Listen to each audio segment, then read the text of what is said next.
Несколько лет назад познакомилась на сайте знакомств с мужчиной. Он сразу же купил мне цветы и вино.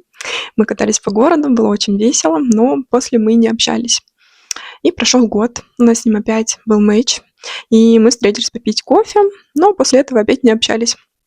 И через какое-то время снова переписываемся с ним на сайте знакомств, договариваемся о встрече, встречаемся. И я спросила, что у него нового. Он говорит, да вот, обновил машину. Я спросила, это та, которая была на первом свидании, Land Cruiser? Он говорит, да, у меня еще вторая машина есть. Я говорю, да, я помню, серебристый Lexus седан, ты был на ней на второй встрече. Он удивился, что я помню все его машины.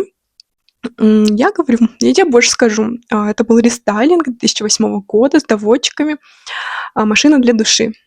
Он был в восторге, что я помню все о его машинах, но он так и не узнал, что за час до нашей последней встречи я просто искала в GetContakte, как его зовут, потому что я не помнила его имя.